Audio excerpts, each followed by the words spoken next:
And we are live. Good evening, folks. Welcome to Friday Night Tech Talk. I'm Mobile Geezer, which you are well aware of if you're watching on my YouTube channel. But of course, you can also watch simultaneously on either one of my Facebook IDs, either Mobile Geezer or George Hayes. Glad to have you here. And the first one in here tonight was Brian. He got in here a few minutes ago. Glad to have him here. And Annette just popped in. Hey, Annette, glad you're here. And okay, Annette is working, so she just popped in, which she has a tendency to do. I very much appreciate it. And that's all we have so far. I'm guessing Eleanor will join us soon. If you're new here, please type something in the comments. Let us know you're here and let us know where you're from. And if you're new, we do this every Friday. We pick some articles from the last week, from last Friday to this Friday, and some tech articles, and go over some of those articles. And I try to pick what I think might be interesting. If there's a big event that week, I usually try to get that in there. And there's a nice wish to Annette from Brian. As far as I know, there was no huge events this week. Now, there was the Snapdragon Summit in Hawaii. I tried to find a good article on it. I couldn't find what I was looking for. But of course, that's just going to be on chips and stuff. And of course, there are plenty of videos from all the big YouTubers out there if you want to see that. So, and Annette wishes the same thing for herself. That's good. We'll wish you have great work today also, Annette. All right, so if you're new here, let me show you my webpage where you'll see the show notes. Let me share screen. And if you go to my webpage at mobilegeezer.wordpress.com, you just click on today's date, you'll get the show notes just for tonight's show. So, as I normally do, I'm going to give you a little preview of what we'll go over tonight. Now, this first one, I had told Will, Will was the one who shared this with me. You know, Will's the Apple guy, so of course, I guess he got excited about this. But I got involved last week and I never put it up. This is a very short little story. So I put it up today. Order Chick-fil-A with CarPlay. That'll be on 9 to 5 Mac. Like I said, it's just a quick little story. But of course, if you're an Apple user and you use CarPlay, well, this might be for you. So that'll be the first thing. Next, another short provider outage this week. It was AT&T's turn. So I gather, again, like last week's, it wasn't very long, but it seems like every week there's one now.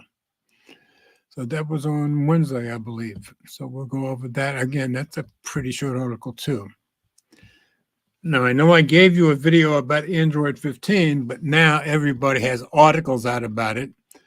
So I just said Pixel 6 and above, and this is everybody who's got a Pixel 6 or anything up to a Pixel 9. You can get Android 15.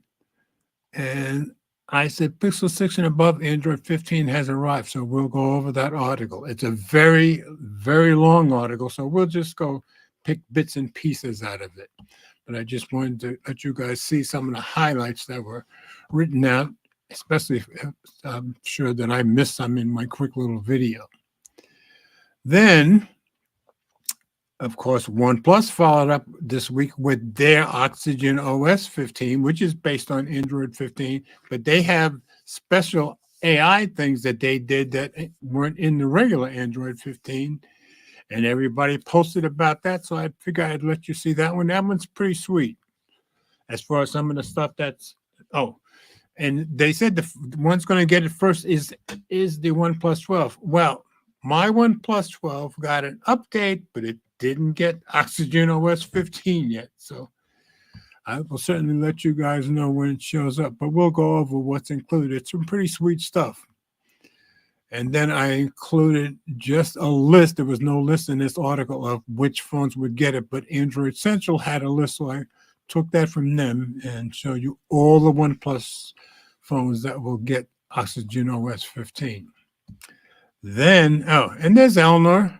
Okay, now we're complete. We've got Brian, we've had Annette, and that's working. And now we've got Eleanor. So my three most faithful regulars.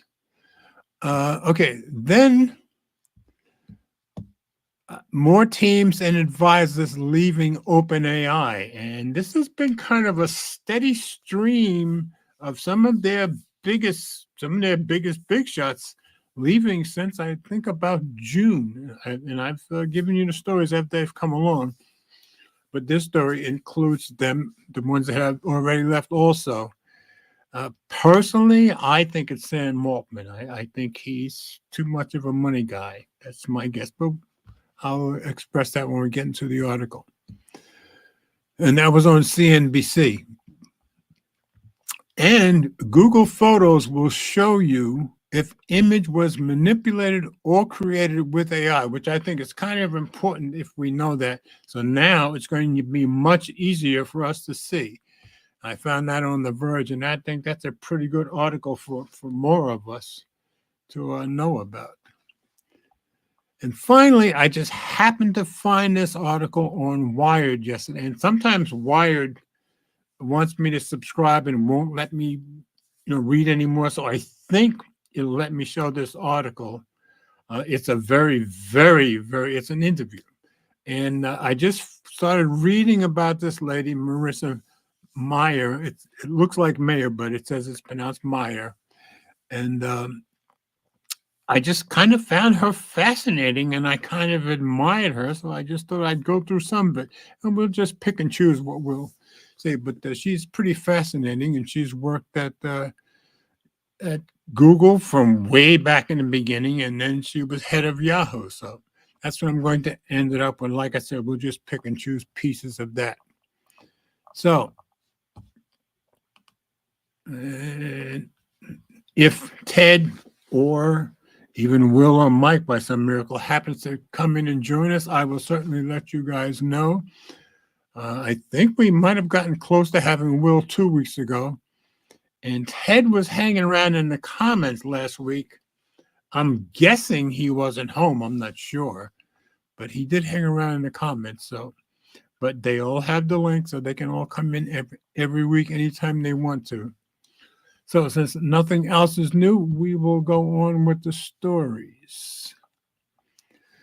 So order Chick-fil-A with CarPlay on 9 to 5 Mac. And like I said, this was over a week old at this point.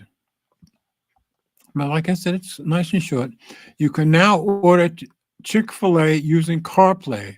It was written by Chance Miller on the 15th. So let's drop into Reader View, get rid of some of these ads. For months, Chick-fil-A has been testing and teasing its first ever CarPlay app. Now the day has finally come, and I think they mean can, officially place your favorite Chick-fil-A order using nothing but CarPlay. Using the Chick-fil-A app via CarPlay, you can view nearby locations and place an order for drive-through, inside pickup, or curbside pickup. The order will automatically select the default payment method saved to your Chick-fil-A account or your Chick-fil-A One balance. One big limitation to the CarPlay app, however, is that you can't peruse the full menu. That's not good. Instead, you can only repeat a recent order or choose from your saved favorites. So you really got to have their app, I guess. To view the full menu, you'll need to open the Chick-fil-A app on your iPhone. Okay, so even though you can order from CarPlay, you want to see the whole menu, you got to have your iPhone anyway. But it's still kind of cool. Pardon me. The Chick-fil-A app for CarPlay is the latest addition to the CarPlay app library. You can view a full guide for a complete list, blah, blah, blah. Best CarPlay apps for iPhone. If you drive an EV, we've also got a guide dedicated to the best EV-focused apps. The new CarPlay app is available with the latest version of the Chick-fil-A app on the App Store. Share your go-to orders down in the comments. Okay, so now you know if you use CarPlay, well, you can order Chick-fil-A through your CarPlay, I guess, as long as you are signed up with Chick-fil-A. So just kind of cool, and I think Will probably got excited about it, so he sent it along. So let's get out of this one. And nothing else new in the comments. Probably be a quick night because it's just me so far anyway. All right, AT&T, another outage, another short provider outage this week. It was AT&T's turn, and this was on Phone Arena. What was last week? It was Verizon, I believe. So this was on Wednesday. Yep, AT&T is down in parts of the U.S. along with Boost Mobile and Cricket Wireless by Alan Friedman. And like I said, Wednesday, so let's drop into review.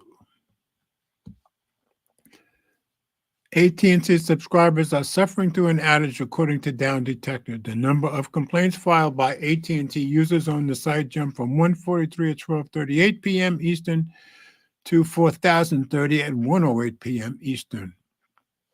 68% of the complaints dealt with mobile phone issues. 17% of the submissions complained about mobile internet issues.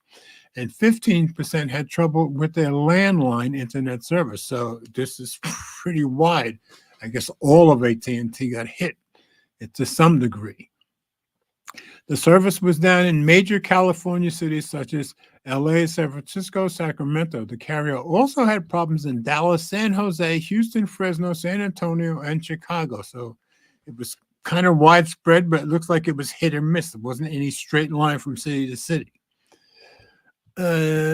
Because AT&T owns Cricket Wireless and the latter uses AT&T's network, Cricket subscribers are also dealing with this issue, as are Boost Mobile subscribers, some of whom rely on the AT&T network for wireless service. Down Detector says that it received 10 complaints from Cricket Wireless subscribers at 12:07 p.m. Eastern, and that number rose to 557 exactly 1 hour later. 49% complained they couldn't use their mobile phones, 36% said they had no signal, and 14% said they could not access the mobile internet. So it gives you a little thing showing their problems here. Okay. The number of complaints from Boost Mobile subscribers rose to 75 by 1 p.m. Eastern, to 75 by 1 p.m. Eastern from 6 a half an hour earlier. 50% of Boost subscribers who had submitted a complaint with Down Detector had issues with their mobile phone, 32% using their mobile internet, and 18% could not connect to any signal. By 4:20 p.m. Eastern, AT&T had been upgraded by Down Detector from user complaints indicate problems at AT&T to user reports indicate possible problems at AT&T. No problems are now seen at Boost Mobile and Cricket Wireless. So that was by 4:20 in the afternoon. So it looks like this lasted about 4 hours, so longer than the one last week. Over at the AT&T Help X page, or Twitter page, if you want to call it that, there are some complaints from AT&T users who are having issues with their service earlier Wednesday. One AT&T subscriber wrote, "Anyone else's phone go to SOS mode? That's pretty weird. How wide is this AT&T issue? Was on the phone with a friend and it went out for both of us. Pulled into a Starbucks parking lot to access Wi-Fi." Another AT&T subscriber asked who else is experiencing issues with AT&T. While it seems that Cricket and Boost subscribers are no longer having any issues, there could be some lingering complaints by some AT&T subscribers that are preventing Down Detector from issuing the all clear. So I guess by 4:35 o'clock Eastern that afternoon on Wednesday, it sounds like everything was straightened out. But, I'd like to let you guys know about these things, and certainly it's worth reporting that they're having outages, and it seems like every week now. So let's hope it's not T-Mobile's turn next. That's who I use. And T-Mobile has had this year in the past anyway. think I need a little swig of Coke. It's the real thing.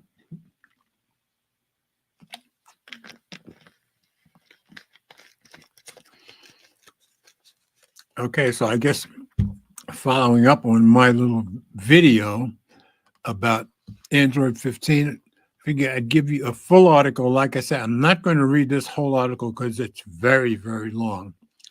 But everyone with a Pixel 6 and above, Android 15 has arrived. That includes you, Eleanor. Your Pixel 6 will can get that too if you want the update. So that's on Android Authority. So let's go take a look. Android 15 features every single confirmed and leaked feature we know about so far. From UI changes to performance improvements to privacy and security features, here's what you need to know about Android 15. And I'm not going to tell you everything. It's too long. And this is also from the 15th. But I hadn't given you a full feature list, so I figured I probably should give that to you. So we drop into Reader View. Now keep in mind, this is over a week ago, but it's finally here. Android 15 is the latest update to the Android platform, and Google has finally released the update for supported Pixel devices. This update follows up on Android 14, which was released back in October 2023, so exactly a year, and marks the end of a successful beta program from the main platform release. Android 15 APIs have long been finalized, and even the source code has been out for a while. The baton now passes on to OEMs to roll out the update to their Android flagships, while Google files up on its Android 15 QPR1 Beta 2 release in the run-up to an eventual Android 16 release. Oh, and I think I told you in my video, I did get it on my Pixel 9 Pro. Have I used anything new yet? Not at all. That don't have the time as yet. Here's everything we know about Android 15, including confirmed features, release date, and leaked features that didn't make the cut. I did turn on some of the new things in my phone, and as we find them in here, I'll tell you about them. Fair warning, we've covered many features in immense detail. Yeah, that's why I'm not going through all of this. So this article is very long, that's true. Consequently, it has several indexes that should make it easier to navigate. So from here on, we'll just sporadically go in bits and pieces. Android 15 name and release date. Google used to name Android versions with dessert code names, but it strayed away from that tradition with the release of Android 10, where it decided to stick with only the version number for all future releases. So Android 15 is simply known as Android 15. However, Google still uses the dessert code names internally. I had forgotten that they still use it internally. Android 15's internal code name is Vanilla Ice Cream. Talking about plain. Speaking about Android 15 release schedule, they began testing in February 2024, public betas in April, and the finalization of the platform APIs with the beta 3 release in June 2024. Source code was released on September 3rd, 2024, and the stable update was finally released to Pixel devices on October 15th, which was the date this was written. So what feature are you most excited about? And let's see, if you're Android let's see. If you use a recent Google Pixel device, you are among the first to receive the Android 15 update. That's true. OEMs will take a little longer, blah, blah, blah. A few Android partner OEMs are participating in the 15 developer preview. So it looks like OnePlus was first up as far as OEMs. So they've begun rolling out betas with blah, blah, blah. So like I said, I haven't gotten it on my OnePlus as yet. Okay, Android 15 confirmed features, UI changes, UX improvements. Okay, so we'll just jump down here. And it gives you quite a list. And every list I've seen has like 34 things. So I won't read them all, but of course you can go to this article and scroll through yourself. But changes to Android Automotive OS 15 based on Android. Partial screen sharing, that could come in handy. Satellite connectivity support, that's great. It seems like all the big phones are getting that. New in-app camera controls. Universal toggle for keyboard vibration control. That I hadn't even noticed yet. Sensitive notifications. So I guess it's good that you can synthesize them. Bluetooth pop-up dialog. Predictive back. Don't even know what that means. A high-quality webcam mode. Changes for community features, so you can just go through these yourself. Circular search support with persistent taskbar, and I'm going to see what I think is important. HDR headroom control. Don't really know what that means either. Loudness control, edge-to-edge apps by default. App pairs to quickly launch split-screen app combos. And I saw that somewhere. That sounds like it's pretty cool. But as you can see, there's just too many to go through one by one. Color contrast settings, Google account photo as avatar. I guess that's cool. Let's see what else. Bluetooth 6.0 channel sounding. Ultra HDR photography on Android flagship. So I guess I should have it on my Pixel 9. Pardon me, my Pixel 9 Pro.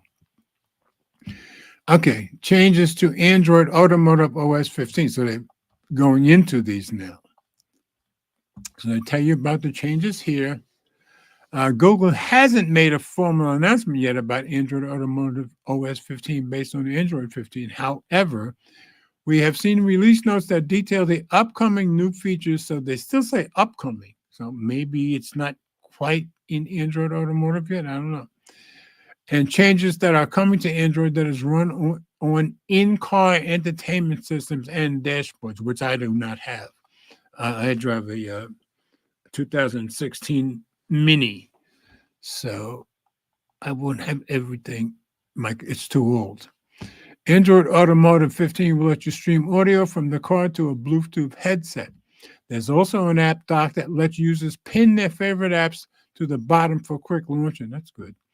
The update also brings ambient view support for when the displays are idling. That sounds like that's worth having. Other changes include Wi-Fi hotspot persistence and improved radio support for HD and DAB radio standards. So you can do partial screen sharing, and it gives you an example of how to do that here. Satellite connectivity support, like Apple has it now, all the big shot phones, Samsung has it. This is good. Extends platform support for satellite connectivity. Platform now has UI elements needed to ensure a consistent user experience across the satellite connectivity landscape. As part of these changes, apps can use APIs to detect when a device is connected to a satellite. That's good. Which can give the app more awareness of why full net services are unavailable. That's very good. So again, this is what it'll look like when you're connected to a satellite. That's great. Also, stop it. Okay. Note that Android 15 platform merely adds support for satellite messaging. That doesn't mean the feature will be active and available on all Android 15 devices. I know it is on my Pixel 9 Pro.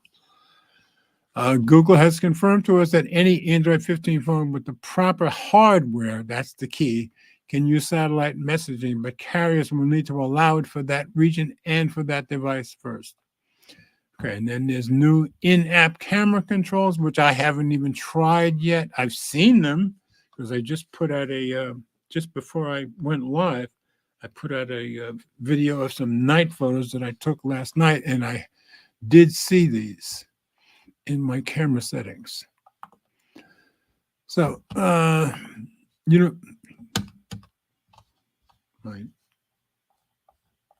mouse is getting out of control. Okay, where am I? Okay, back down again.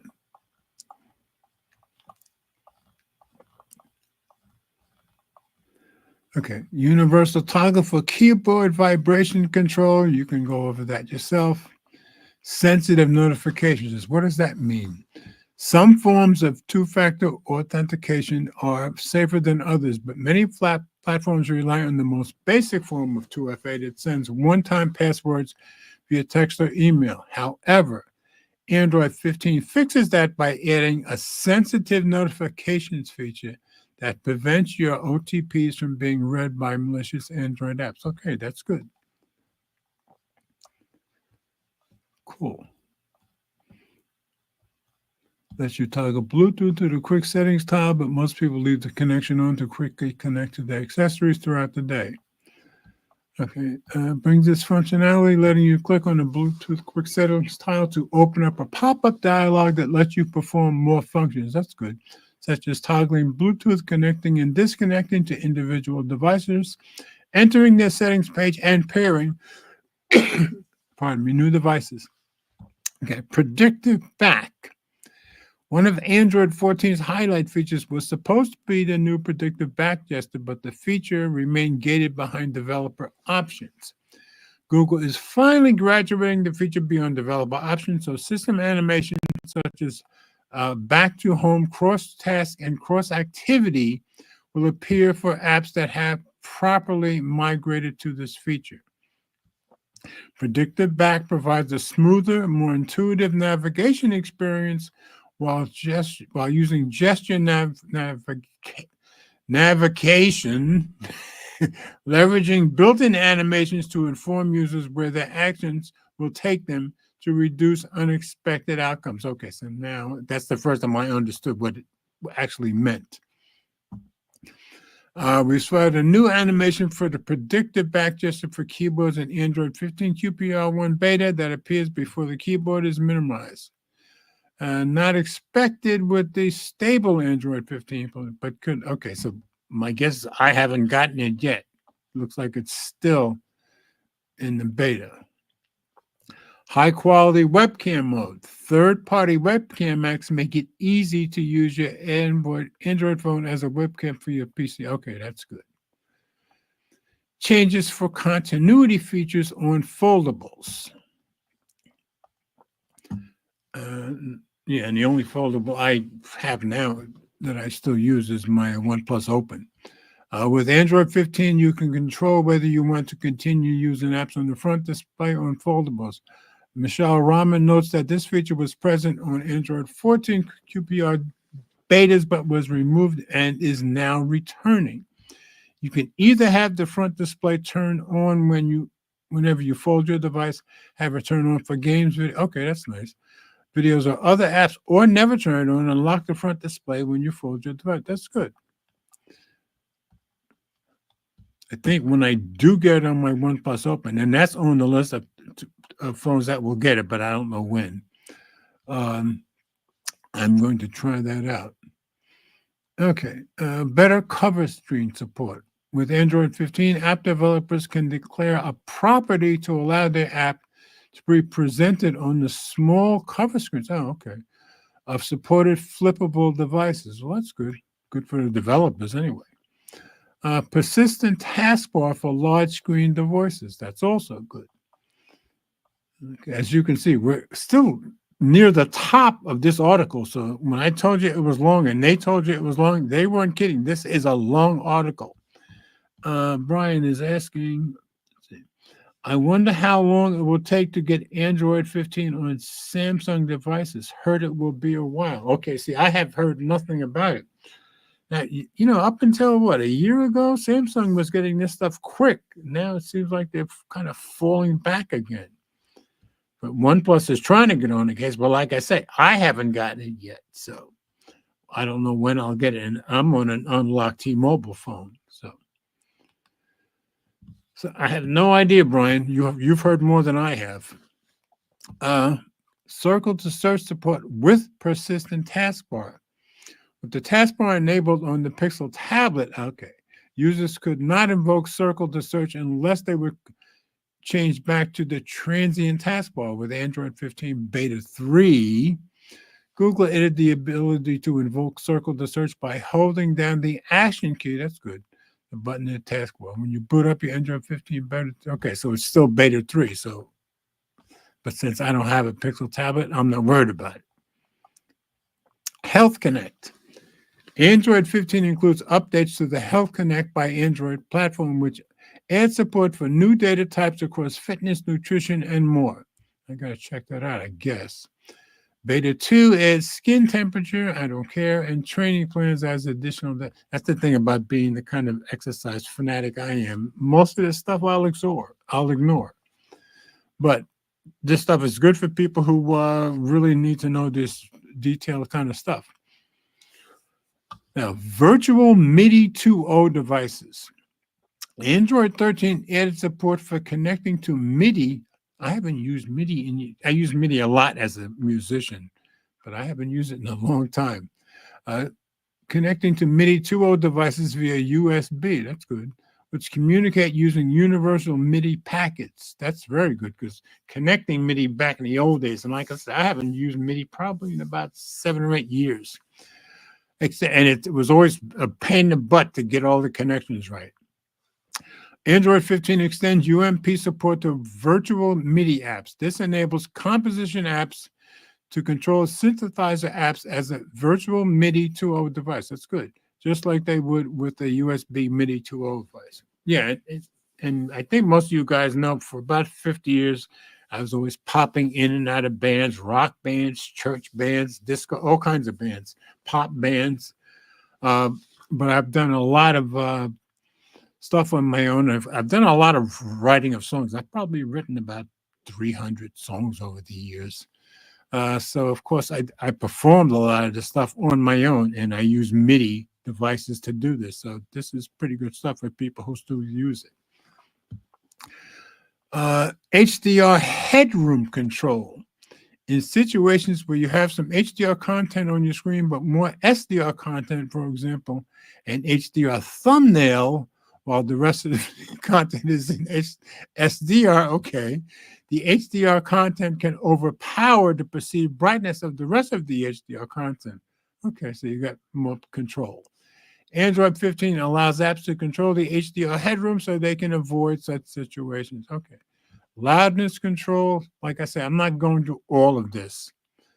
Edge-to-Edge apps by default allows apps to use the entire height and width of the display to showcase their content. But many apps do not take advantage of it. So for the ones that do, this is a very good thing, I think. Add pairs to quickly launch split screen app company. Yeah, and I saw that demo of that in somebody's video, and it looked pretty cool. New collapsible volume panel. Android 15 Beta 2, here's back to beta. Much like a pill-shaped sliders in the expanded volume panel, the same that we discovered in previous builds. You can slide the slider to change volume. You can also click on the extreme left of any pill to mute. That's good. That stream on the extreme right to raise the stream to max. That's very good. Okay. Richer widget previews with generated previews. Okay.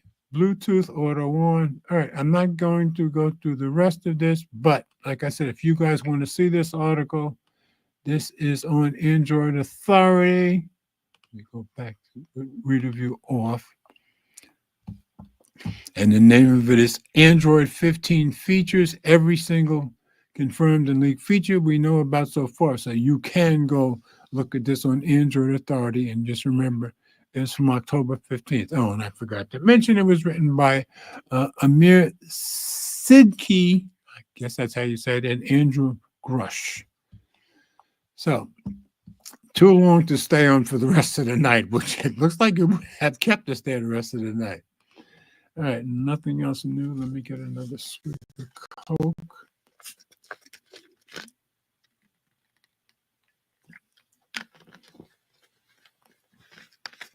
I worked today. I think I just talked a lot today. We've got a couple of new drivers with us. Okay, moving on. Oxygen OS 15. Now, like I said, the version for OnePlus's Oxygen OS 15 is kind of different and it has some cool features. I haven't gotten it yet. OnePlus releases Oxygen OS 15, OnePlus 12 first, which I haven't gotten it yet, followed by others. This is on Phone Arena. Oxygen OS 15 unveiled industry, and yeah, and they had a whole event the other day to debut this, so that's kind of a big deal to OnePlus. It was about a half an hour, 40-minute event too. OnePlus Oxygen OS 15 unveiled industry first technology. OnePlus AI, they made a big deal about the AI, of course. A lighter system and more by Alexander Anastasov. Anastasov. Okay. And this was from yesterday. So let's jump into review. OnePlus has introduced Oxygen OS 15, the latest major software update for its devices, offering a blend of powerful AI-driven features, a lighter system footprint, that's true, enhanced security, and an improved user experience through refined design. Yeah, they've done a pretty good job of cleaning this up quite a bit. Here's a detailed look at the standout features and innovations brought by Oxygen OS 15. Parallel processing for smoother app switching. Oxygen OS 15 brings a game-changing feature called parallel processing, which eliminates lag when switching between multiple apps. OnePlus is the first manufacturer to add this innovation to its phone. It sounds real good. Sounds like it'd be nice and fast, too. Parallel processing, now, if going by the name, it sounds like they should be right there at the same time. Allows users to open and switch between more than 20 apps, that's a lot, without losing animation rendering, providing seamless transitions and a consistently fluid experience. That's great, especially with 20 apps, even under heavy loads. OnePlus has fine-tuned its animations based on user feedback. Yeah, and OnePlus is always good at listening to their users. From its open-ear forum, ensuring both smoother interactions and a more satisfying visual experience when exiting apps. Lighter system, more storage. With the Light 5 system optimization, Oxygen OS 15 reduces, get this, system storage by nearly 20%. That is great compared to its predecessor, Oxygen OS 14.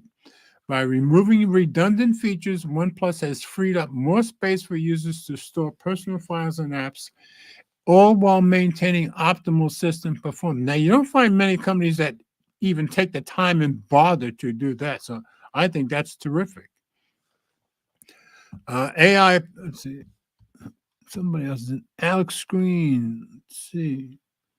Good question. Oh, he's in addition to Brian's question. Glad you're here, Alex. Glad you said something so we know you're here, and welcome. Okay, AI-powered enhancements boosting creativity and efficiency. Oxygen OS 15 brings a range of AI-powered features designed to improve daily tasks, especially in photo editing and file management. And these are some of the things we've seen in Pixel and Samsung phones, but they have some new things here too.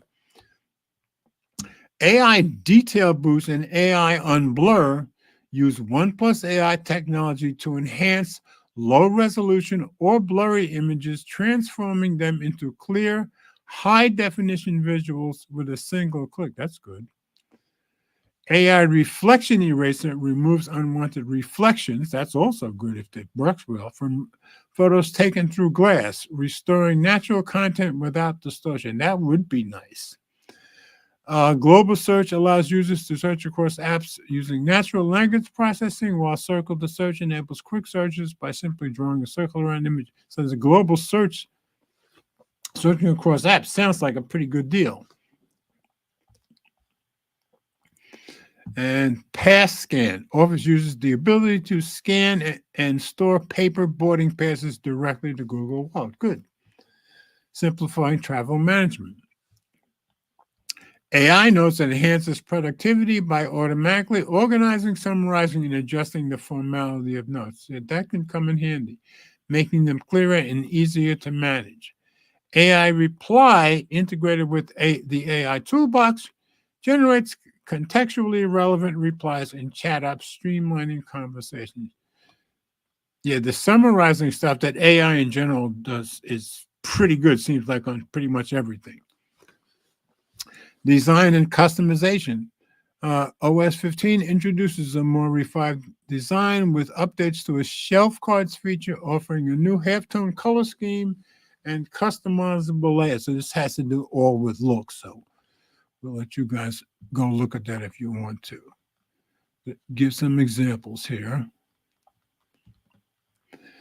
Okay, enhanced security. OS 15 comes with robust security features, introducing theft protection, which I've already implemented on my Pixel 9 Pro, and also the new Find My Device I've implemented on Pixel 9 Pro also.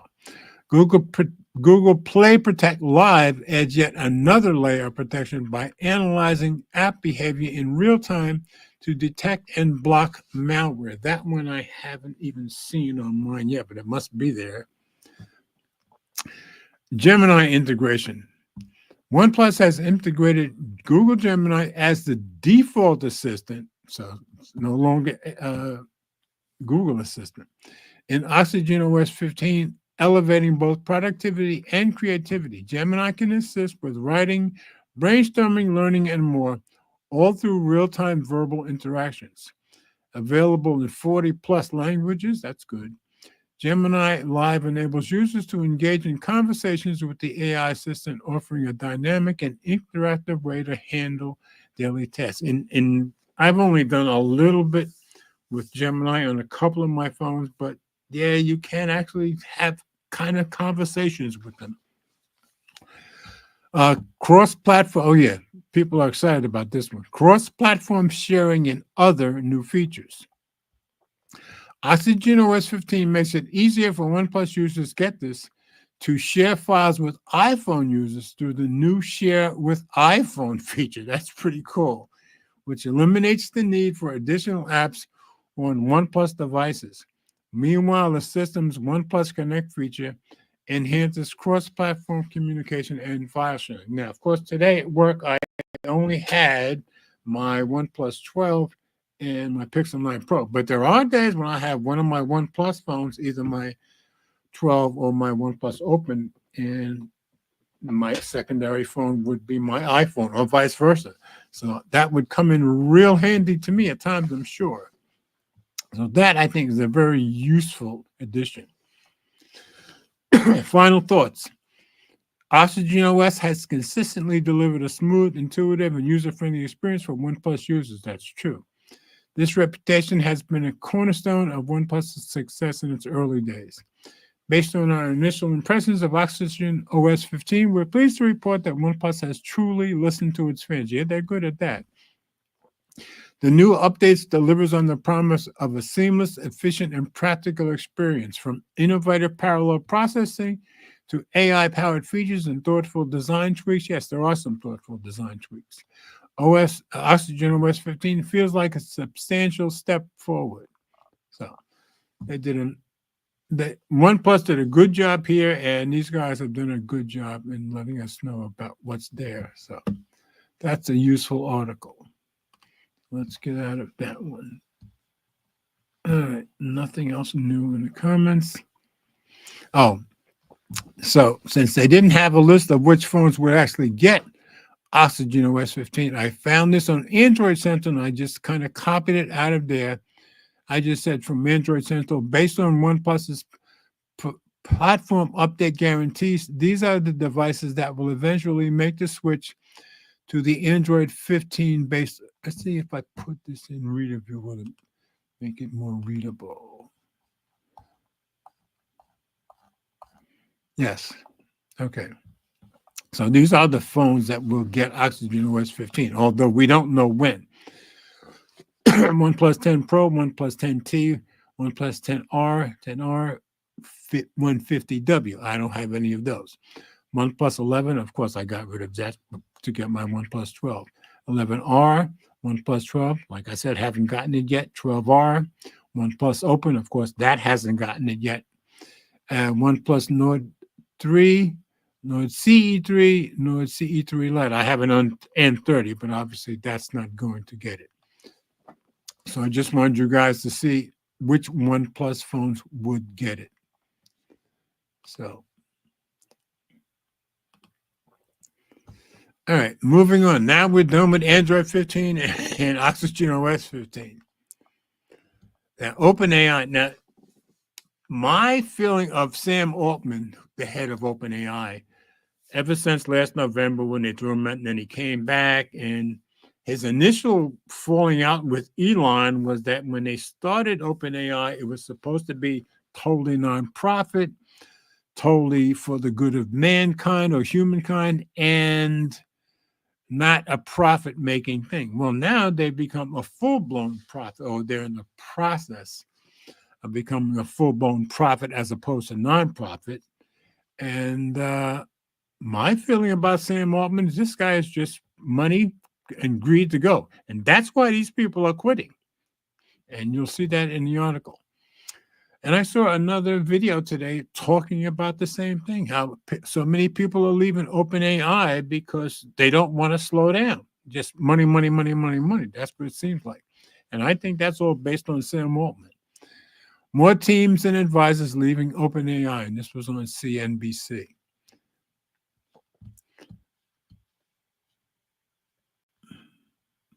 Oh, okay, just Brian clarifying. Okay, OpenAI disbands another safety team, so they've had other safety teams that don't exist anymore. As head advisor for AGI readiness resigns. This is from yesterday, written by Hayden Field, and we'll drop it into reader view and let you see it. OpenAI is disbanding its AGI readiness team, which advised the company on OpenAI's capacity, now get this, to handle increasingly powerful artificial intelligence. In other words, to make it safer. That was one of their purposes.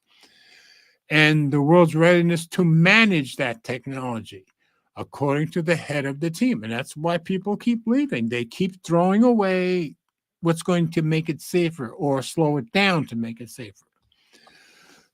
On Wednesday, Miles Brundage, senior advisor for AGI readiness, announced his departure from the company via a Substack post. And he did put it very politely. I got to give him that.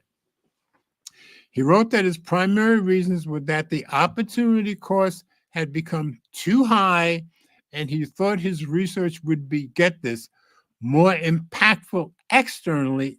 How do I read that? He wants to tell the truth and nobody's allowing him to. Or maybe Sam Altman's not allowing him to. That's my read on that. Brian, thank you so much, sir. As always, you're very, very faithful. You know the money's going to a good cause anyway. Okay. He thought his research would be more impactful externally, that he wanted to be less biased. Again, I think he just wants to tell the truth. And that he had accomplished what he had set out to do at OpenAI. Now, as we get into this, you'll see he plans to continue working on this stuff. And I think the people left at OpenAI, like Sam Altman, are going to be scared to death that this guy's going to tell stuff he shouldn't. They didn't want him telling. That's my guess. Artificial General Intelligence, or AGI, is a branch of AI pursuing technology that equals or surpasses human intellect on a wide range of tasks. That's what they say. Is that possible for AI yet? No. And if you I follow a lot of people who keep up with this AI stuff, it's going to be a long time before they surpass human intellect. That's just not in the cards for quite a long time. But they'll keep talking it up because it keeps bringing in billions. AGI is a hotly debated topic, with some leaders saying we're close to attaining it, and some saying it's not possible at all. Yeah, I fall in with that latter group, and my guess is I'll be long gone before that happens. And keep in mind, I expect to be here quite a long time yet. So I agree with this group. In his post, Brundage also wrote, neither OpenAI nor any other frontier lab is ready, and the world is also not ready. Now, one of the other videos I saw really made a big deal out of that particular statement. Brundage said he plans to start his own nonprofit or join an existing one. So he still wants to do nonprofit. I think Altman just wants money to focus on AI policy research and advocacy.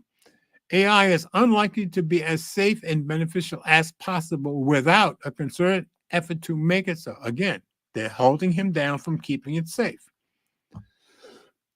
Former AGI readiness team members will be reassigned to other teams, according to Brundage's post. Here's what the OpenAI is saying. We fully support Miles's decision to pursue his policy research outside the industry and are deeply grateful for his contributions. An OpenAI spokesperson told CNBC his plan to go all in on independent research on AI policy gives him the opportunity to have an impact on a wider scale, and we're excited to learn from his work and follow his impact. I'll bet you they're scared to death about what he's going to teach, say, or learn. We're confident that in his new role, Miles will continue to raise the bar for the quality of policymaking in industry and government.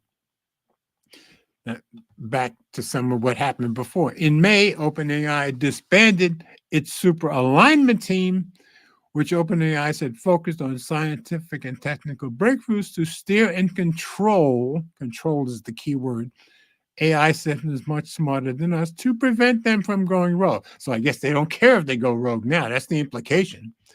Just 1 year after it announced the group, a person familiar with the situation confirmed to CNBC at the time.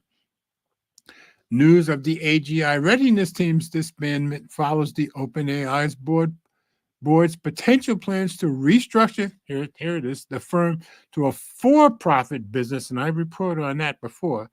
And if the three executives, CTO Mira Murati, which I reported that 2 or 3 weeks ago, Research Chief Bob McGrew, and Research VP Barrett Zoff announced their departure on the same day in September.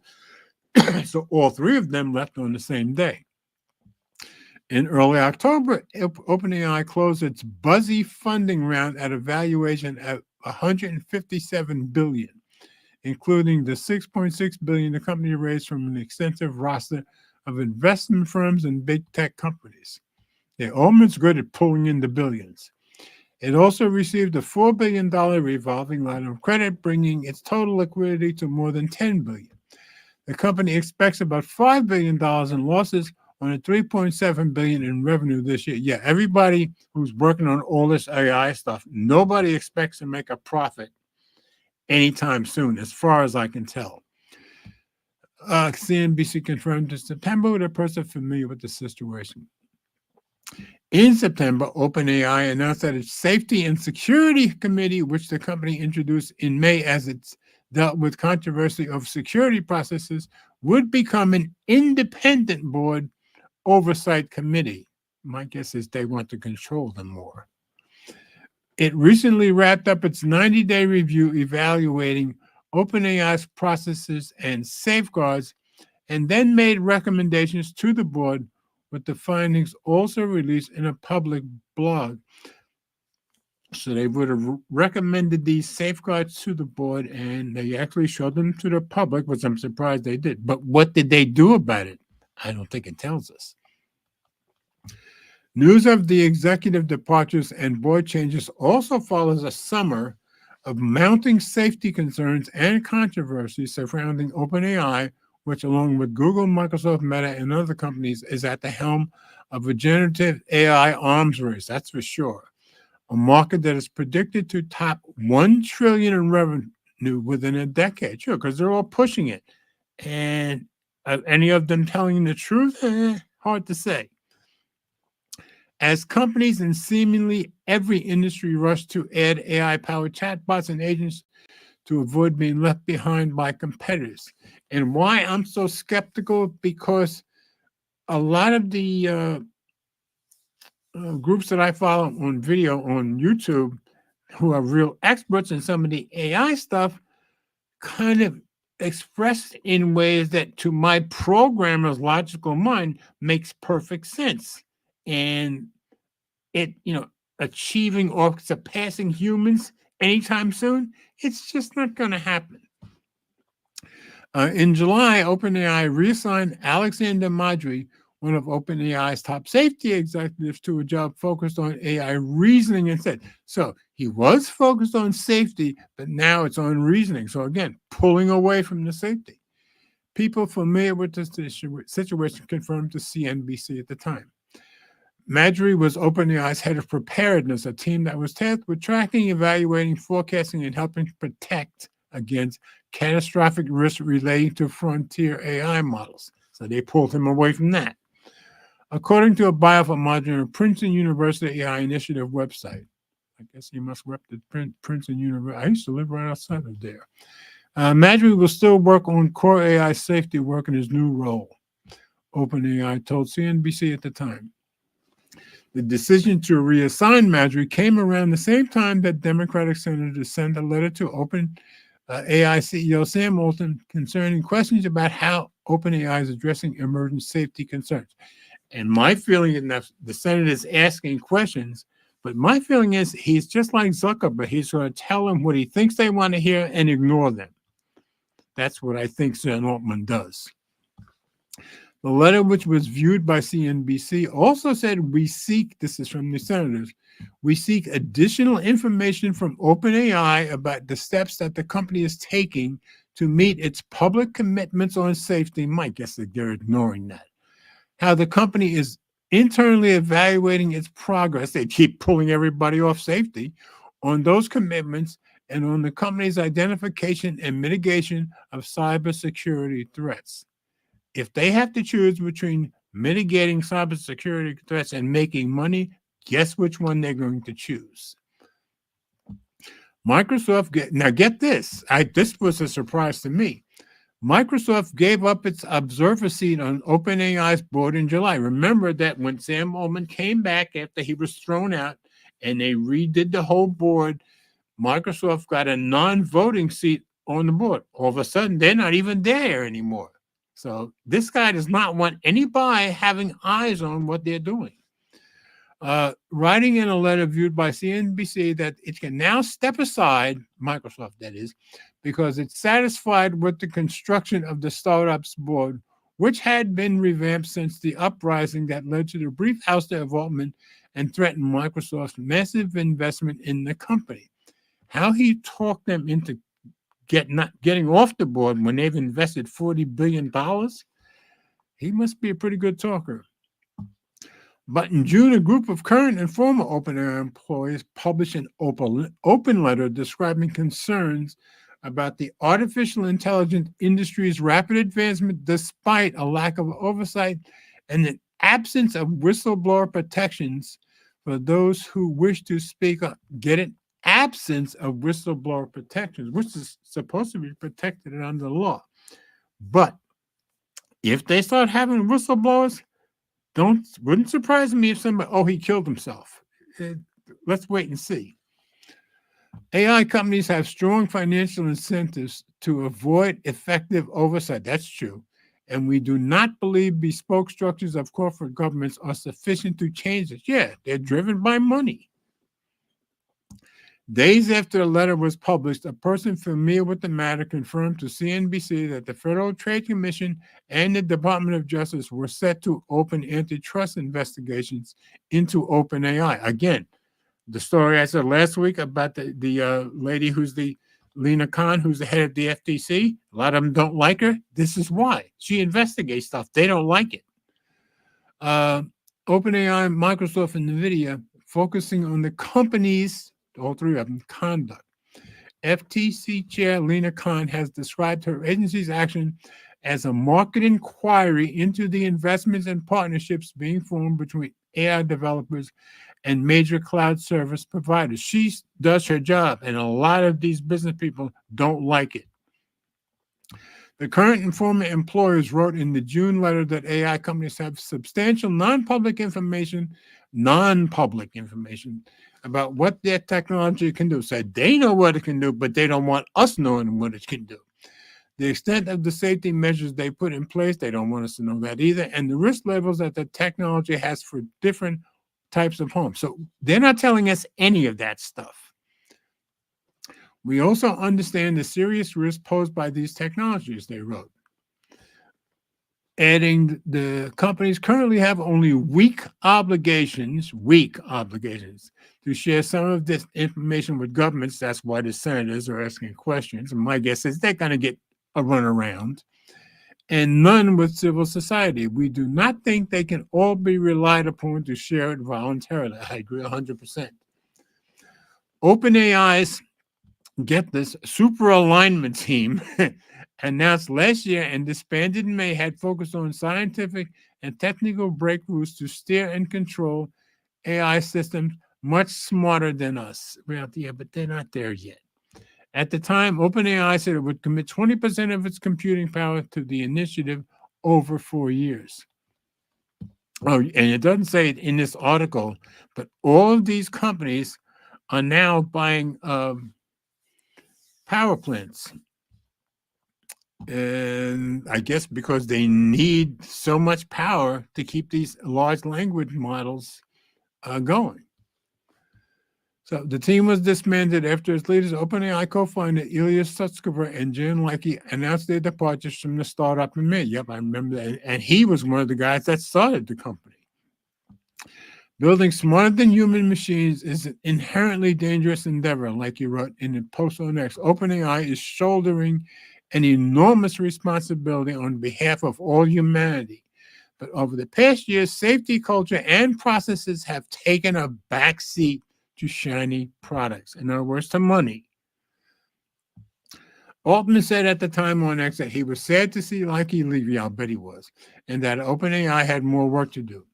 Soon afterward, co-founder Greg Brockman posted on X a statement attributed to Brockman and the CEO, asserting the company has raised awareness of the risks and opportunities of AGI so that the world can be better prepared for it. I joined because I thought OpenAI would be the best place in the world to do this research, like he wrote in his May post on X. However, I have been disagreeing with OpenAI leadership about the company's core priorities. That same old core priority is money for quite some time until we finally reached a breaking point. Like he wrote that he believes much more of the company's bandwidth should be focused on security, monitoring, preparedness, safety, and societal impact. Not going to happen. These problems are quite hard to get right, and I'm concerned we aren't on a trajectory to get there, he wrote at the time. Over the past few months, my team has been sailing against the wind. Sometimes we were struggling for computing resources, and it was getting harder and harder to get this crucial research done. I wonder who was stopping them from getting those resources. Like he added that OpenAI must become a safety-first AGI company. Hold your breath, is my guess. Anyway, as you can see, I'm not a fan of Sam Altman. Okay, so kind of an important article because OpenAI is such a powerful company right now, and they keep raking in the money. So, let's see. Oh, it's after 9 already. All right, you know what? I'm going to leave out the last story about Melissa Meyer because it's going to get late, and I still have the Google Photos story that I want to go through. Get another swig of my coat.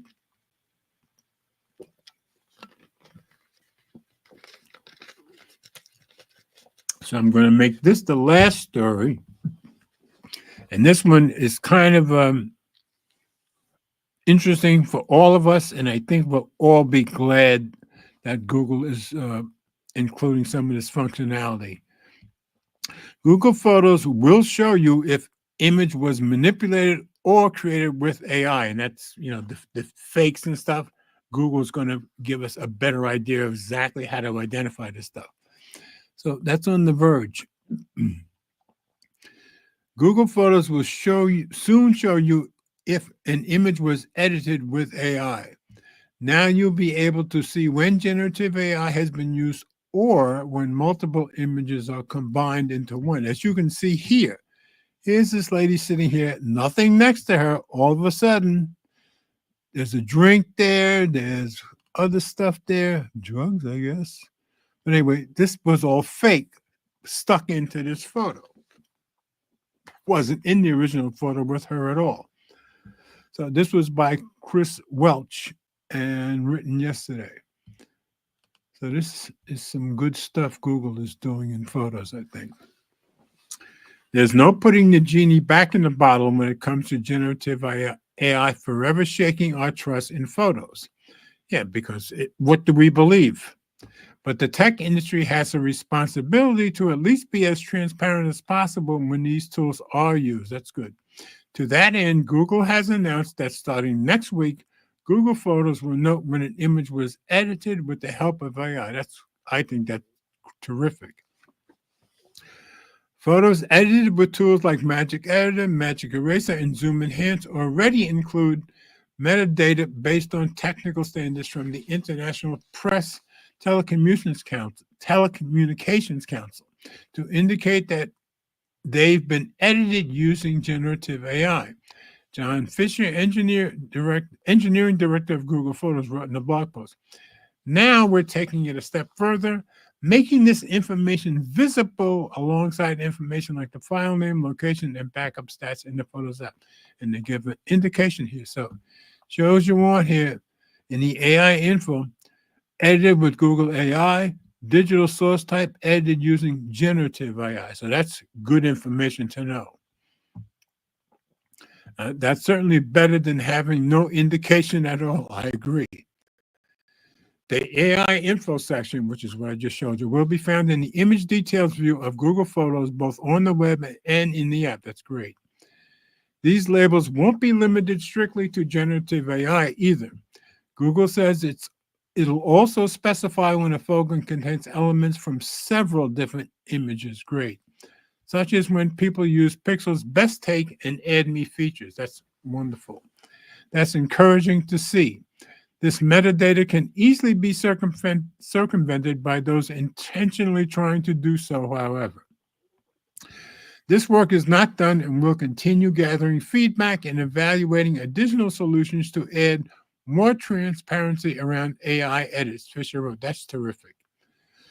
Until now, the metadata attached to Google's AI tools has been pretty much invisible to end users. That's right. So you couldn't tell what was real and what was fake. The lack of any obvious this was made with AI label in Google Photos was a concern of mine back when I saw a bunch of chaos with Magic Editor's Reimagine tool. I can remember he did an article showing that, which lets you add AI generated objects to an image that were never present in the original scene, like the picture at the top.